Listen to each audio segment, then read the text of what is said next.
جو حقیقی راستہ ہے، جو حقیقی خالق ہے، اس کی طرف انسان رجوع کرتا ہے۔ آپ کو ایک حدیث آپ کے سامنے پیش کروں گا کہ حدیث میں آتا ہے کہ اللہ تعالیٰ نے امت محمد صلی اللہ علیہ وآلہ وسلم کو رمضان المبارک کے روزے کے حوالے سے 5 چیزیں عطا کی ہیں جو اس سے پہلے کسی بھی امت، کسی بھی نبی کی، پیغمبر کی امت کو اللہ تعالیٰ نے عطا نہیں کی۔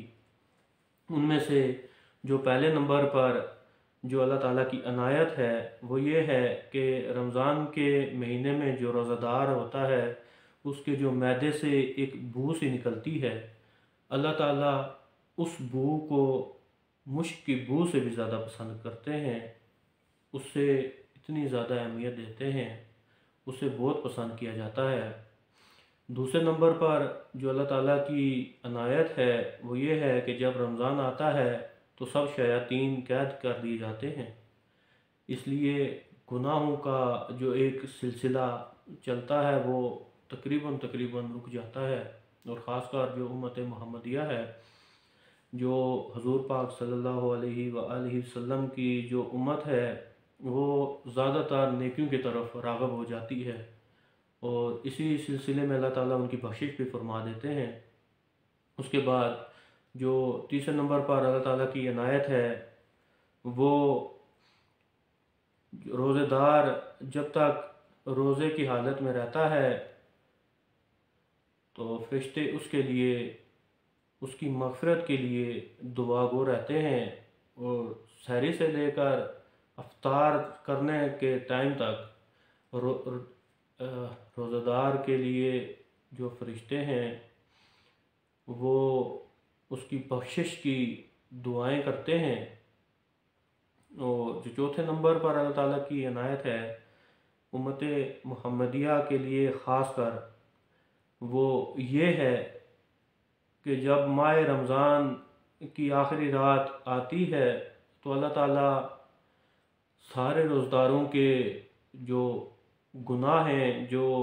اس سے پہلے ان سے سرزاد ہوئے ہوتے ہیں، ان کی اللہ تعالیٰ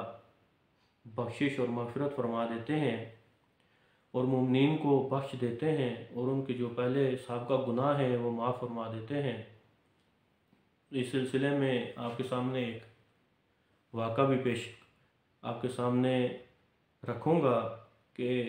اس پر ایک صحابی نے حضور پاک صلی اللہ علیہ وسلم سے عرض کی کہ اے اللہ کے رسول، یہ بتائیے کیا یہ وہ ان راتوں میں سے ایک رات ہے جسے لیلۃ القدر کہتے ہیں؟ تو اس پر حضور پاک صلی اللہ علیہ وآلہ وسلم نے ارشاد فرمایا کہ نہیں، یہ لیلۃ القدر کی رات کے علاوہ آخری رات ہے۔ جس طرح سے ایک مزدور مزدوری کرتا ہے اور آخر میں اس کا کام مکمل ہونے پر اس کا مالک اسے اس کا صلہ دیتا ہے، اسی طرح سے جب مومن پورا مہینہ روزے رکھتا ہے تو اس کا صلہ، روزے رکھنے کا صلہ اللہ تعالیٰ اسے اس کے گناہوں کی بخشش کی صورت میں، اسے نیک اور پاک کرنے کی صورت میں اللہ تعالیٰ عطا فرماتے ہیں۔ اس کے بعد جو پانچواں جو اللہ تعالیٰ کی عنایت ہے خاص کر امت محمد کے لیے، وہ یہ ہے کہ جیسے ہی ماہ رمضان شروع ہوتا ہے تو ساتھ ہی ماہ رمضان شروع ہونے کے ساتھ ہی اللہ تعالیٰ جنت کو مومنین کے لیے سجا دیتے ہیں، اور جنت پورا مہینہ سجی رہتی ہے۔ اس سے آپ کو اندازہ ہو گیا ہوگا کہ ماہ رمضان کی کتنی فضیلت ہے، اور خاص کر جو ہم لوگ ہیں جو محمد صلی اللہ علیہ وآلہ وسلم کی امت سے ہیں، جو ان کے امتی ہیں، ہم خاص کر بہت ہی خوش نصیب ہیں کہ جن پر اللہ تعالیٰ بہت ساری عنایتیں کرتا ہے اور اپنے احسانات کرتا ہے۔ ان احسانات میں سے اللہ تعالیٰ کا ایک سب سے بڑا احسان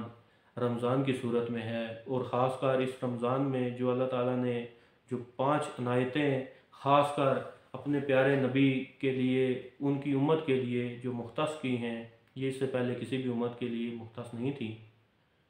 دعا ہے اللہ تعالیٰ سے، اللہ تعالیٰ ہم سب کو نیکی کے راستے میں چلنے کی توفیق عطا فرمائے،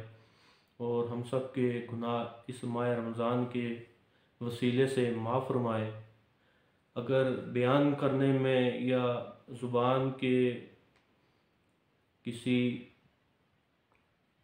بیان کرنے میں کوئی غلطی ہوئی ہو تو معاف کیجیے گا۔